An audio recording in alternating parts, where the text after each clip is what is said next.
नमस्कार, मैं हूं कौशल सेठ और आप देख रहे हैं न्यूज लीडर। वक्त हो चुका है आज के न्यूज बुलेटिन का। आज के इस बुलेटिन में आपके लिए क्या है खास, आइए आपको दिखाते हैं। बुलेटिन में सबसे पहले बात यूपी के बढ़ते सियासी तापमान की। लखनऊ दौरे पर पहुंचे संघ प्रमुख मोहन भागवत का दौरा क्यों खास है? क्या 2027 चुनाव का कोई रोड मैप तैयार होने जा रहा है? इसकी बात करेंगे। इसके साथ ही बताएंगे कि क्या कॉकरोच जनता पार्टी की मुश्किलें बढ़ने वाली हैं। सुप्रीम कोर्ट ने इसके खिलाफ दायर याचिका पर क्या कहा और कैसे कॉकरोच सोशल मीडिया से सियासत में चर्चा का विषय बन गया। साथ ही बात करेंगे भोपाल की ट्विशा शर्मा की, जिसकी मौत अभी भी मिस्ट्री बनी हुई है। आपको बताएंगे कि मामले में सुनवाई करते हुए सुप्रीम कोर्ट ने क्या टिप्पणी की और पुलिस से पूछताछ में पति समर्थ सिंह ने क्या खुलासे किए। आपको यूपी के मुरादाबाद से दिल दहला देने वाली खबर भी बताएंगे। कैसे एक पत्नी ने प्रेमी के साथ मिलकर अपने पति को तड़पा तड़पा कर मार डाला। उन 3 घंटों में पवन ने क्या क्या यातनाएं सही, ये भी आपको बताएंगे। हर माँ बाप को खबरदार करने वाली खबर भी आपको बताएंगे। कैसे यूपी के आगरा में परिवार का लाडला काल के गाल में समा गया। यूपी में आसमान से बरसती आग अभी और कितना झुलसाएगी। मौसम विभाग ने क्या अलर्ट जारी किया है, ये भी आपको बताएंगे। साथ ही बात करेंगे 10 दिन के भीतर चौथी बार बढ़े पेट्रोल और डीजल के दामों की। बताएंगे कि आपके शहर में अब तेल का क्या भाव है। कॉमन मैन को कैसे जोर का झटका बड़े ही जोर से लगा है। मोहन भागवत के यूपी दौरे की। गर्मी के अटैक से जूझ रहे उत्तर प्रदेश में सियासी पारा भी चढ़ने लगा है, क्योंकि संघ प्रमुख मोहन भागवत लखनऊ पहुंचे हैं। भले ही भागवत पूर्वी क्षेत्र के प्रशिक्षण वर्ग में शामिल होने आए हैं, लेकिन उनके इस दौरे को लेकर कई सियासी मायने निकाले जा रहे हैं। सवाल उठ रहा है कि क्या एक बार फिर संघ चुनावी जमीन तैयार करने में लग गया है। Silent king maker, crown engineer, silent strategist, नाम है मोहन भागवत। राजधानी लखनऊ में मोहन भागवत की दस्तक ने सियासत में हलचल मचा दी है। सवाल है कि क्या लखनऊ से 2027 का नया सियासी फॉर्मूला तैयार किया जा रहा है? क्या मोहन भागवत SSS फॉर्मूले से हैट्रिक की पिच तैयार कर रहे हैं? भले ही मोहन भागवत का लखनऊ दौरा संघ कार्यक्रम से जुड़ा है, लखनऊ में पूर्वी क्षेत्र का प्रशिक्षण वर्ग चल रहा है, जिसमें मोहन भागवत शामिल होंगे। प्रशिक्षण वर्ग में बौद्धिक निर्देशन के साथ ही संघ के शताब्दी वर्ष और विभिन्न अभियानों की समीक्षा भी मोहन भागवत करेंगे। सूत्रों के मुताबिक मोहन भागवत संघ की कई अहम बैठकें लेंगे। संघ के पूर्वी क्षेत्र के पदाधिकारियों के साथ बैठकों में वो शताब्दी वर्ष के तहत चल रहे गृह संपर्क अभियान, हिंदू सम्मेलनों सहित विभिन्न अभियानों के अलावा शाखा विस्तार पर चर्चा करेंगे। संघ खुद को एक सांस्कृतिक संगठन कहता है, लेकिन बीजेपी के लिए जनसंघ के दौर से ही सियासी रण में वो मददगार बनता रहा है। सत्ता के द्वार उत्तर प्रदेश में 2017 और 2022 के चुनावों में भी बीजेपी की जीत में संघ का अहम रोल रहा है। लिहाजा मोहन भागवत के इस दौरे को लेकर सूत्र ये भी दावा कर रहे हैं कि मोहन भागवत बीजेपी के प्रमुख पदाधिकारियों, सरकार के प्रतिनिधियों और मुख्यमंत्री से भी मुलाकात कर सकते हैं। बीजेपी संगठन के प्रमुख पदाधिकारियों से मुलाकात में संगठन और सरकार के बीच समन्वय के मुद्दों पर भी बात होगी। ये भी माना जा रहा है कि मोहन भागवत सरकार के कामकाज और विधानसभा चुनावों की तैयारियों का भी जायजा ले सकते हैं। मोहन भागवत का मकसद SSS फॉर्मूले को धार देना है, जो सरकार, संगठन और संघ पर आधारित रहा है। इतिहास गवाह है कि उत्तर प्रदेश संघ की सियासी प्रयोगशाला रहा है। जब जब यूपी में बीजेपी को झटका लगा है, संघ संकट मोचक बनकर उतरा है। ऐसे में मोहन भागवत का लखनऊ दौरा महज एक कार्यक्रम नहीं, बल्कि सियासत का बड़ा संदेश बन चुका है। कॉकरोच जनता पार्टी को लेकर छिड़ी बहस थमने का नाम नहीं ले रही है। पहले सोशल मीडिया पर शोर, फिर राजनीति में बयानबाजी और अब मामला सुप्रीम कोर्ट तक पहुंच गया है। फॉलोअर्स के आंकड़ों पर सवाल उठ रहे हैं। आखिर कैसे ऑनलाइन कैंपेन चर्चा का विषय बन गया, इस रिपोर्ट में देखिए। एक शब्द जिसने सोशल मीडिया पर तूफान खड़ा कर दिया, एक टिप्पणी जिसके विरोध में सोशल मीडिया पर बनी एक नई पार्टी। हम बात कर रहे हैं कॉकरोच जनता पार्टी की। कॉकरोच जनता पार्टी को लेकर देश भर में बहस जारी है। कोर्ट, राजनीति और सोशल मीडिया, तीनों जगह पर इस पार्टी की चर्चा हो रही है। सीजेपी के खिलाफ FIR दर्ज करने और पूरे मामले की CBI जांच कराने की मांग को लेकर सुप्रीम कोर्ट में याचिका दाखिल की गई। याचिका पर तत्काल सुनवाई की मांग भी की गई, लेकिन सुप्रीम कोर्ट ने फिलहाल इस पर तुरंत सुनवाई से इनकार कर दिया। सुनवाई के दौरान याचिकाकर्ता के वकील ने दलील दी कि कॉकरोच जनता पार्टी न्यायपालिका की छवि को धूमिल कर रही है। इस पर सीजीआई की अगुवाई वाली बेंच ने टिप्पणी करते हुए कहा कि इसे इतनी भावुकता से मत लो। दरअसल पूरे विवाद की शुरुआत 15 मई को हुई थी। सुप्रीम कोर्ट में एक सुनवाई के दौरान सीजीआई ने बेरोजगार युवाओं को लेकर टिप्पणी की थी, जिसमें कॉकरोच शब्द का जिक्र हुआ। इस टिप्पणी के विरोध में अगले ही दिन यानी 16 मई को सोशल मीडिया पर कॉकरोच जनता पार्टी यानी सीजेपी का गठन कर दिया गया। देखते ही देखते ये अभियान वायरल हो गया। लाखों करोड़ों लोग इससे जुड़ने लगे। 18 मई तक पार्टी के इंस्टाग्राम अकाउंट पर करीब 2 करोड़ 29 लाख फॉलोअर्स होने का दावा किया गया। इसके बाद ये केवल सोशल मीडिया ट्रेंड नहीं रहा, बल्कि एक राष्ट्रीय बहस का विषय बन गया। इसी बीच इस पूरे मामले में राजनीतिक रंग भी दिखाई देने लगा। बीजेपी की ओर से दावा किया गया कि कॉकरोच जनता पार्टी के बड़ी संख्या में फॉलोअर्स भारत के नहीं बल्कि पाकिस्तान से जुड़े हुए हैं। बीजेपी के मुताबिक पार्टी के करीब 49% फॉलोअर्स पाकिस्तानी अकाउंट्स हैं। इस दावे के सामने आते ही सोशल मीडिया पर नई बहस शुरू हो गई और फॉलोअर्स के आंकड़े चर्चा का केंद्र बन गए। हालांकि सीजेपी के संस्थापक अभिजीत दिपके ने बीजेपी के आरोपों को सिरे से खारिज कर दिया। उन्होंने सोशल मीडिया पर डेटा साझा करते हुए दावा किया कि पार्टी के 94% फॉलोअर्स भारतीय हैं। दिपके ने एक ग्राफ जारी कर कहा कि पार्टी को समर्थन देने वाले ज्यादातर लोग भारत के इंस्टाग्राम यूजर्स हैं। उन्होंने ये भी कहा कि विदेशी फॉलोअर्स को लेकर फैलाए जा रहे दावे गलत हैं। उधर इस पूरे विवाद में कवि कुमार विश्वास की एंट्री ने बहस को और तेज कर दिया है। एक कार्यक्रम के दौरान कुमार विश्वास ने कॉकरोच जनता पार्टी पर तीखी टिप्पणी करते हुए कहा कि अगर कॉकरोचों का निर्माण हुआ है तो इस देश में हिट भी बने हैं जो इन प्रवृत्तियों का जवाब देना जानते हैं और समय आने पर उनका इलाज भी हो जाएगा। मुझे पहली बार कॉकरोच पता चला था जब मैं बड़ा हुआ था, तो मेरी माँ ने बताया था कि कॉकरोच जो है अंधेरे में रहता है, कॉकरोच इकट्ठा होकर रहता है, कॉकरोच हर शोभन वस्तु पर आक्रमण करता है, कॉकरोच बनी बनाई व्यवस्थाओं को नाश करता है, कॉकरोच सड़न में पैदा होता है और कॉकरोच जो है वो बहुत ही त्याज्य जीव है। तो अगर कॉकरोच का निर्माण हुआ है तो इस देश में हिट भी बने हैं और बहुत सारे हिट इस समय जागृत हैं और हिट लगातार कार्यक्रम में हो, चाहे बंगाल में हो चाहे पंजाब की तरफ हो, कॉकरोचों का इलाज हो जाए। कॉकरोच जनता पार्टी को लेकर विवाद थमने का नाम नहीं ले रहा है। सुप्रीम कोर्ट में याचिका, फॉलोअर्स पर सियासी संग्राम, अब सबकी नजर अदालत की अगली सुनवाई पर टिकी है। 12 मई को मौत और 12 दिन बाद 24 मई को अंतिम संस्कार। इंसाफ की मांग करते करते आखिरकार परिवार ने नम आंखों से अपनी बेटी का अंतिम संस्कार कर ही दिया। हम बात कर रहे हैं भोपाल की ट्विशा शर्मा की, जिसकी मौत अभी भी रहस्य बनी हुई है। आत्महत्या और हत्या के एंगल से जांच जारी है, तो दूसरी ओर देश की सर्वोच्च अदालत ने स्वतः संज्ञान लेते हुए इस मामले में अहम टिप्पणी की है। भोपाल की ट्विशा शर्मा की मौत कैसे हुई, ये सवाल अभी भी अनसुलझा है। जांच जारी है और आरोप प्रत्यारोप का दौर भी। लेकिन इस मामले में आज सुप्रीम कोर्ट में सुनवाई हुई, जिसके बाद सर्वोच्च अदालत ने ट्विशा की मौत को दुर्भाग्यपूर्ण बताया। साथ ही इस केस में मीडिया ट्रायल पर भी अहम टिप्पणी की। ट्विशा की मौत मामले में सुनवाई करते हुए सीजीआई ने कहा कि मीडिया पीड़ित परिवार और अन्य लोगों के पास ना जाए, जांच अपने तरीके से होने दी जाए। हमें पुलिस या सीबीआई पर कोई संदेह नहीं है। दोनों एजेंसी निष्पक्षता से जांच करेंगी, लेकिन हम नैरेटिव को लेकर चिंतित हैं। सीबीआई मामले की जांच अपने हाथ में ले ले।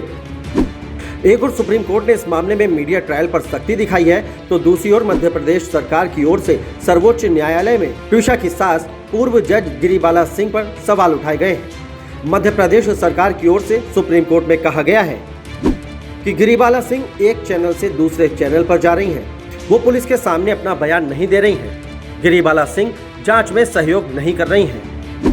ट्विशा की मौत अभी भी मिस्ट्री बनी हुई है। परिवार इंसाफ की मांग कर रहा है, तो साथ ही मध्य प्रदेश पुलिस को कटघरे में खड़ा कर रहा है। पीड़ित परिवार के वकील ने सुप्रीम कोर्ट में कहा कि एफआईआर दर्ज करने में 3 दिन की देर हुई। हर दिन सबूत प्रभावित हो रहे हैं। ट्विशा के परिवार के आरोप के बाद सुप्रीम कोर्ट ने उन्हें भरोसा दिया कि इस मामले में सब कुछ किया जाएगा। मीडिया में समय से पहले बयान ना दें, अपना बयान सीबीआई के सामने दर्ज कराएं। इस मामले में ट्विशा की सास को लेकर उठ रहे सवालों पर भी सीजीआई ने कहा कि वो पूर्व जिला जज हैं और ये कहा जाना कि न्यायपालिका आरोपियों को संरक्षण दे रही है, ये दुर्भाग्यपूर्ण है। साथ ही हमें इसमें कोई शक नहीं है कि पीड़ित और आरोपी पक्ष जांच में सहयोग करेंगे। एक और सुप्रीम कोर्ट में ट्विशा की मौत मामले में उसके परिजनों ने पुलिस की कार्यशैली पर सवाल उठाए हैं, तो दूसरी ओर पुलिस की गिरफ्त में पति समर्थ सिंह बड़े खुलासे कर रहा है। पुलिस समर्थ को 7 दिन के रिमांड पर लेकर लगातार पूछताछ कर रही है, जिसमें पुलिस ने जो दावा किया है वो और भी चौंकाने वाला है। समर्थ सिंह ने पुलिस को बताया कि प्रेगनेंसी के बाद ट्विशा का बर्ताव बदल गया। समर्थ ने बेंगलुरु जाने का टिकट बुक करवाया था, लेकिन ट्विशा ने बेंगलुरु जाने से इनकार कर दिया। वो भाई के पास अजमेर जाना चाहती थी। इस बात को लेकर दोनों में बहस भी हुई थी।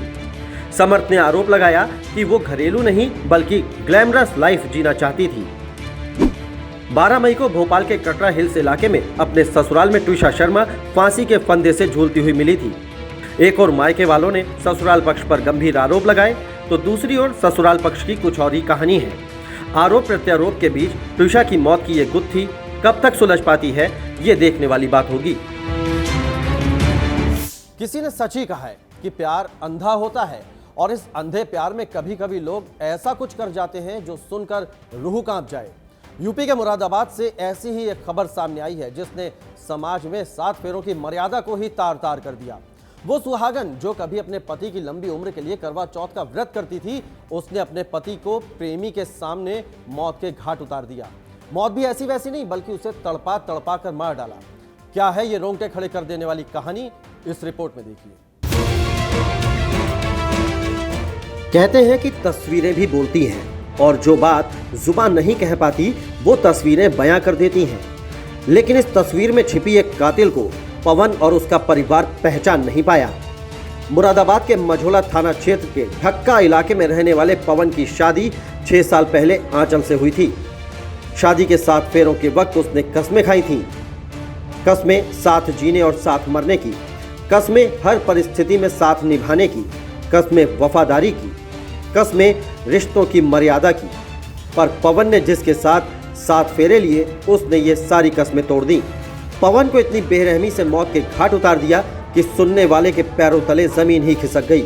उसने हैवानियत की सारी हदें पार कर दी। कातिल आंचल ने अपने पति पवन के साथ क्या क्या किया, पहले वो सुनिए। पवन को बेरहमी से पीटा, उसे बिजली के झटके दिए, शरीर में 9 जगहों पर करंट दिया, 3 घंटे तक पवन को टॉर्चर किया, जबरन उसे जहर पिलाया और बाद में सीढ़ियों से धक्का दे दिया। तस्वीरों में दिख रही आंचल कितनी शातिर है, इसका अंदाजा आप इस बात से लगा सकते हैं कि वो अपने पति की हत्या को आत्महत्या का रूप देना चाहती थी। आंचल ने पवन की मौत के बाद घड़ियाली आंसू भी बहाए, पर उसने ये सब क्यों किया, अब ये सवाल आपके जहन में कौन रहा होगा। तो इसके पीछे है एक्स्ट्रा मैरिटल अफेयर। जी हाँ, वही अंधा प्यार जिसने एक बार फिर एक परिवार की खुशियों को तबाह कर दिया। एक 3 साल की बेटी के सिर से पिता का साया छीन लिया। बताया जा रहा है कि आंचल की पवन के चचेरे भाई के बेटे अंकित से नजदीकियां बढ़ गई थी। वो पवन के ड्यूटी जाने के बाद अक्सर उसके घर आता जाता था। अंकित और आंचल के बीच चाची और भतीजे का रिश्ता था, तो किसी को इन पर शक नहीं हुआ।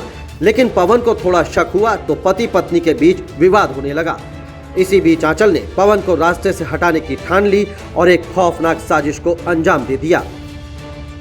घटना ये हुई है, जो पवन है, जो इस समय उसकी मृत्यु हुई है, उसकी जो घरवाली और घरवाली की बहन, दोनों के आशिक यहाँ पर शाम को 5 साढ़े 5 बजे उन लोगों ने बुलाया। और जैसे ही पवन अंदर एंटर करा, लाइट बंद करके उसे पकड़ लिया।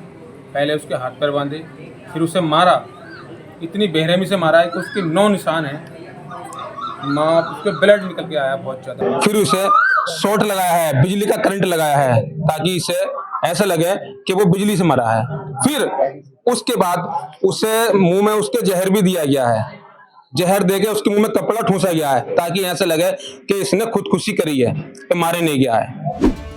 आंचल ने ये सब अकेले नहीं किया, बल्कि इसमें उसने अपने प्रेमी, अपनी बहन शिखा और उसके बॉयफ्रेंड अजय को भी शामिल किया।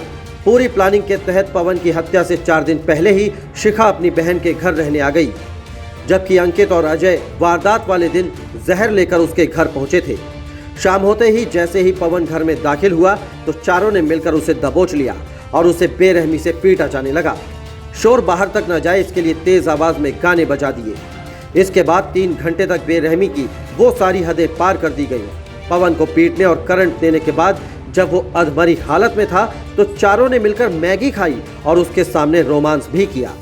इसके बाद आखिर में उसे जहर दे दिया और फिर सीढ़ियों से धक्का देकर नीचे गिरा दिया। जिसके बाद पवन की जान चली गई। उसकी हत्या कर अंकित और अजय मौके से फरार हो गए, जबकि आंचल ने परिवार और पड़ोसियों को बताया कि उसके पति ने खुदकुशी कर ली। करंट लगाया था, सरियों से मारा था, मुंह कुचला उसका। उसके बाद उसे तड़पा तड़पा के मार रहे, वो जिंदा था। उसके साथ संग उसे दिखा दिखा के घर में नाश्ता कर रहे हैं, रोमांस कर रहे हैं चारों जने। बहुत बुरी तरीका से मारा था, बहुत बुरी तरीका से। पवन के परिजन जब उसे अस्पताल ले जाने लगे तो आंचल ने फिर एक कहानी रची। बोली कि जब तक मेरे पिता नहीं आएंगे वो किसी को अस्पताल नहीं जाने देगी। लेकिन परिजन पवन को आनंद फानन में अस्पताल लेकर पहुंचे, जहां उसे मृत घोषित कर दिया गया। इसके बाद मामले की जानकारी पुलिस को हुई और उसके शव को कब्जे में लेकर पोस्टमार्टम कराया गया। वहीं मृतक के भाई की तहरीर पर केस दर्ज कर लिया। पुलिस ने सख्ती से पूछताछ की तो आंचल, उसका प्रेमी अंकित, बहन शिखा और उसका बॉयफ्रेंड टूट गए और पूरी वारदात बेपर्दा हो गई। जिसके बाद पुलिस ने चारों को गिरफ्तार कर लिया। अब पवन का परिवार चारों आरोपियों को कड़ी से कड़ी सजा की मांग कर रहा है। कुछ सेकंड का सफर और फिर ऐसा हादसा जिसने एक परिवार की दुनिया उजाड़ दी। आगरा में जिप लाइन पर हुआ दर्दनाक हादसा कई सवाल छोड़ गया है। देखिए रिपोर्ट।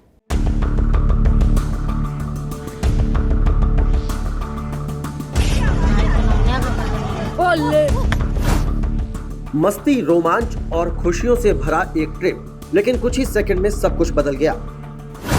माता पिता अपने बेटे को एडवेंचर का आनंद लेते हुए देख रहे थे, तभी अचानक एक झटका लगा और 45 फीट की ऊंचाई से बेटा नीचे जा गिरा।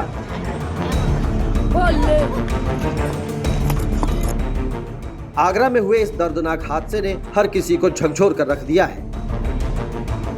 फिरोजाबाद के रहने वाले 16 साल का कुणाल अग्रवाल अपने परिवार के साथ आगरा घूमने आया था। ताजमहल देखने के बाद परिवार बच्चों की जिद पर चौपाटी पहुंचा, जहां एडवेंचर गेम्स का आनंद लिया जा रहा था। कुणाल की नजर वहां लगी जिप लाइन पर पड़ी। उसने माता पिता से जिप लाइन पर जाने की जिद की। परिवार ने भी बेटे की खुशी के लिए हामी भर दी, लेकिन किसी को अंदाजा भी नहीं था कि ये सफर उसकी जिंदगी का आखिरी सफर साबित होगा।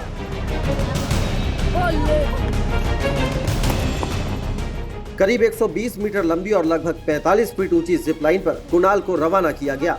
शुरुआती कुछ सेकंड में सब कुछ सामान्य नजर आया, लेकिन अचानक जिप लाइन की पुली का लॉक खुल गया और कुणाल सीधे नीचे आ गिरा। हादसा इतना अचानक हुआ कि वहां मौजूद लोग कुछ समझ ही नहीं पाए। देखते ही देखते मौके पर चीख पुकार मच गई। माता पिता बदहवास हालत में बेटे की ओर दौड़े, लेकिन तब तक वो गंभीर रूप से घायल हो चुका था। आनंद फानन में कुणाल को अस्पताल पहुंचाया गया, जहां डॉक्टरों ने उसे मृत घोषित कर दिया। जांच में प्रथम दृष्टया ये चीजें निकल कर के आई जो रोपवे के कैलिबर का टूटने से ये घटना कारित हुई है। बॉडी को जो है पोस्टमार्टम के लिए जो है मोर्चरी भेज दिया गया है। पुलिस के द्वारा 2 व्यक्तियों जो सेफ्टी इंचार्ज और जो चौपाटी मैनेजर है उसको हिरासत में ले लिया गया। उधर घटना की जानकारी मिलते ही पुलिस मौके पर पहुंची और जिप लाइन का संचालन तत्काल बंद करा दिया। पुलिस का कहना है कि परिजनों की तहरीर के आधार पर मुकदमा दर्ज कर लिया गया है। बेटे की मौत के बाद परिवार पर दुखों का पहाड़ टूट पड़ा। कुछ पल का रोमांच एक परिवार को जिंदगी भर का दर्द दे गया। अब पुलिस के सामने सबसे बड़ा सवाल यही है कि आखिर इस मौत के झूले का जिम्मेदार कौन है। फिलहाल पुलिस हादसे की हर पहलू से जांच कर रही है। यूपी में गर्मी और लू का कहर जारी है। नौतपा शुरू होते ही सूरज ने तेवर और कड़े कर दिए हैं। सड़कों पर सन्नाटा है। अयोध्या में सरयू के तट पर भीड़ है। प्रयागराज में पानी की समस्या इतनी है कि कोसों मील पैदल चलना पड़ रहा है। मुरादाबाद में पशु बीमार पड़ रहे हैं। इंसान ही नहीं, जानवर तक गर्मी के प्रकोप से झटपटा रहे हैं। लेकिन बिजली कटौती की दिक्कत अभी भी पीछा नहीं छोड़ रही है। कैसे, इस रिपोर्ट में देखिए। उत्तर प्रदेश के मुख्यमंत्री और ऊर्जा मंत्री को ये तस्वीरें जरूर देखनी चाहिए।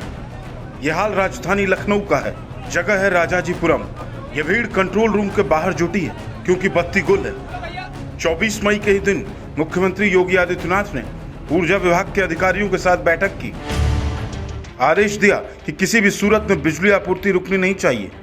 लेकिन शाम होते ही लखनऊ से आई इन तस्वीरों ने सरकारी सिस्टम को आईना दिखा दिया। अब सवाल है कि आखिर ऐसा क्यों हो रहा है, तो जवाब है ये पोस्ट।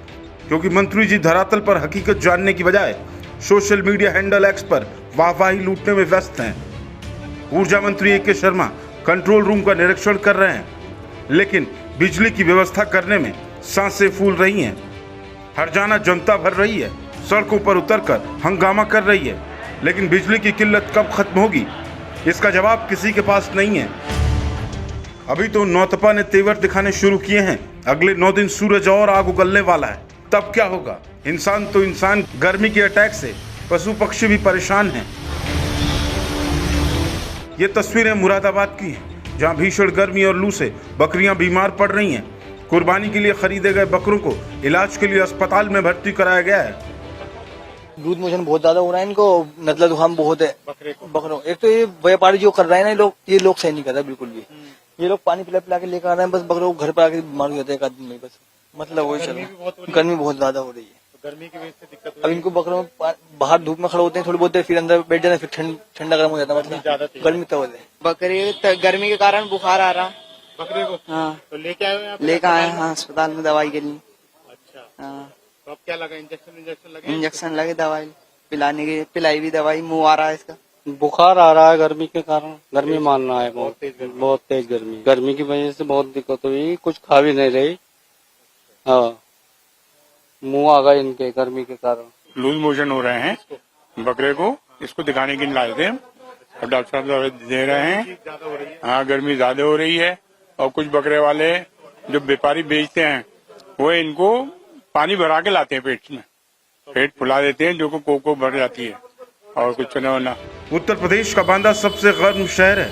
बांदा से करीब 150 किलोमीटर दूर प्रयागराज का शंकरगढ़ पानी के लिए तड़प रहा है। पानी की किल्लत से लोगों के हलक सूख गए हैं। चिलचिलाती गर्मी में महिलाएं 10 किलोमीटर दूर से पानी का इंतजाम कर रही हैं, लेकिन सरकार कह रही है फिक्र मत कीजिए, सब काबू में है। अयोध्या में सरयू तट पर भीड़ उमड़ी है। भीषण गर्मी में सरयू नदी के पानी में राहत तलाशी जा रही है। गर्मी भैया 45 से 50 डिग्री है और यहाँ रामपैया पे बढ़िया व्यवस्था है, इसलिए व्यवस्था है कि सरकार जब से आई है इतनी अच्छी व्यवस्था कर दी, लोग स्नान ध्यान कर रहे हैं, यहाँ पर अपना घूम टहल रहे हैं।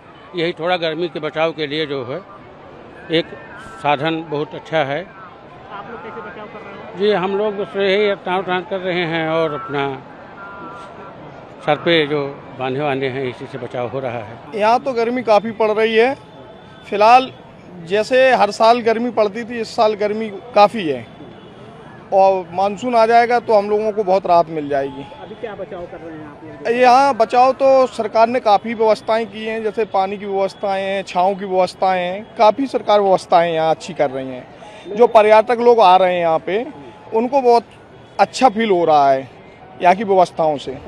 अभी तो ये गर्मी के प्रकोप का ट्रेलर भर है। सूरज का असली कहर तो नौतपा में और बढ़ने वाला है। हवाओं में तपिश है, धरती धधक रही है, इंसान पसीने से लथपथ है, जानवर तक करार है। लेकिन सरकार लोगों तक राहत तो दूर, बिजली के इंतजाम करने में भी फेल होती नजर आ रही है। नौतपा में यूपी के 33 जिलों में लू का अलर्ट जारी किया गया है। पारा 50 डिग्री की तरफ बढ़ रहा है। आम जनता को इस महंगाई से राहत मिलती नहीं दिख रही है। मई के महीने में ही चौथी बार पेट्रोल और डीजल महंगा हो गया। पेट्रोल की कीमतों ने दिल्ली समेत कई शहरों में सेंचुरी लगा दी है। सवाल यही कि आखिर ये पेट्रोल डीजल के महंगे होने का सिलसिला कब तक चलेगा। महंगाई की मार से परेशान पब्लिक के लिए एक और बुरी खबर है। पेट्रोल और डीजल फिर से महंगा हो गया है। मिडिल ईस्ट में जारी टेंशन और कच्चे तेल के दामों में उतार चढ़ाव के बीच एक बार फिर से पेट्रोल और डीजल की कीमतों में इजाफा हो गया है। ये लगातार चौथी बार है जब तेल की कीमतें बढ़ी हैं। मई के महीने में चौथी दफा पेट्रोल डीजल महंगा होने के साथ अब 100 का आंकड़ा पार हो चुका है। पेट्रोल 100 के पार कैसे कैसे पहुंचा, इसे समझना भी जरूरी है और इसके लिए डालिए इन आंकड़ों पर नजर। आज 25 मई को पेट्रोल और डीजल के दाम बढ़े हैं। इससे पहले 23 मई को भी तेल की कीमतों में इजाफा हुआ था। 23 मई से पहले 19 मई को भी दाम बढ़े थे और 15 मई की वो तारीख थी जब पेट्रोल डीजल की कीमतें बढ़ना शुरू हो गई थी। अब तक 4 बार पेट्रोल और डीजल महंगा हो चुका है। आज यानी 25 मई को पेट्रोल के दाम 2.61 पैसे और डीजल के दाम 2.71 पैसे प्रति लीटर बढ़े हैं। इससे पहले 23 मई को पेट्रोल 87 पैसे और डीजल 91 पैसे महंगा हुआ था और 23 मई से पहले 19 मई को पेट्रोल के दाम 87 पैसे और डीजल के दाम 91 पैसे प्रति लीटर बढ़े थे और मई 15 को पेट्रोल के दाम 3.14 पैसे बढ़े थे और डीजल 3.11 पैसे महंगा हुआ था। पिछले 10 दिन में कम से कम 5 बार रेट बढ़ गया। इससे आम जनता को बड़ी समस्या होती है। रोज के काम काज करने वाले लोग इतना पेट्रोल कहाँ भरवा पाएंगे, इतनी इनकम भी तो होनी चाहिए। आम जनता के लिए लगातार जो है ये परेशानी का सबक है, जो कि लगातार रेट पेट्रोल के दाम बढ़ रहे हैं। आम जनता को परेशानियों का सामना करना पड़ रहा है। तो सरकार से अपील है कि जो है रेट पे थोड़ा सा पाबंदी लगाया जाए। सरकार को अपना जो भी टैक्स वगैरह है पेट्रोल डीजल के ऊपर वो कम करना चाहिए, जिससे जनता को महंगाई का भार कम हो। पेट्रोल जो बढ़ा है वो थोड़ा कम होना चाहिए। आम जनता को क्या चाहिए, आम जनता जो पब्लिक जो चल रही है उसके लिए तो तेल थोड़ा कम होना चाहिए ना। अब मिडिल क्लास आदमी के लिए तो बहुत महंगा हो रहा है हम लोगों के लिए। बात देखिए 101 पहुंच गया है, अब ये पता नहीं कहाँ तक जाएगा, तो बहुत दिक्कत की बात हो रही है। कि देश की जनता पहले ही महंगाई से त्रस्त है, ऐसे में अगर पेट्रोल डीजल के दाम बढ़ते हैं तो अन्य जो आवश्यक वस्तुएं हमारी हैं उन पर भी उसका प्रभाव पड़ता है और निश्चित रूप से आगे आने वाले दिनों में महंगाई और बढ़ेगी। पेट्रोल और डीजल की कीमतें बढ़ने के बाद आपके शहर में क्या है इनका नया रेट, आइए जानते हैं। दिल्ली में अब पेट्रोल और डीजल 100 के पार पहुंच चुका है। जो पेट्रोल दिल्ली में अब तक 99.51 रुपए प्रति लीटर मिलता था, वो अब 102.12 रुपए प्रति लीटर मिलेगा। अगर डीजल की बात करें तो उसके दाम भी 92.49 रुपए से बढ़कर अब 95.20 रुपए प्रति लीटर हो गए हैं। दिल्ली के बाद बात करते हैं मुंबई की। मुंबई में भी पेट्रोल की कीमतें 110 रुपए से भी ज्यादा हो गई हैं।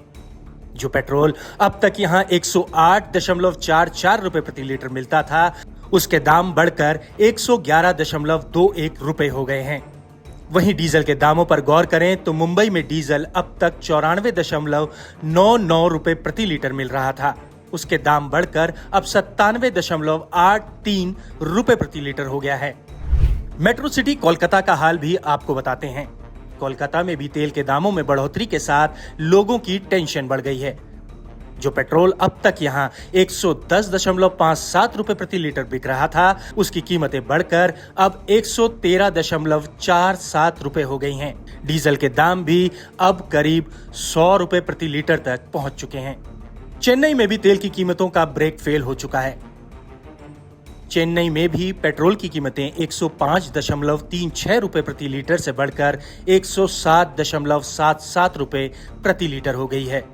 वहीं डीजल की कीमतों की बात करें तो डीजल 97.02 रुपए से बढ़कर 99.55 रुपए प्रति लीटर हो चुका है।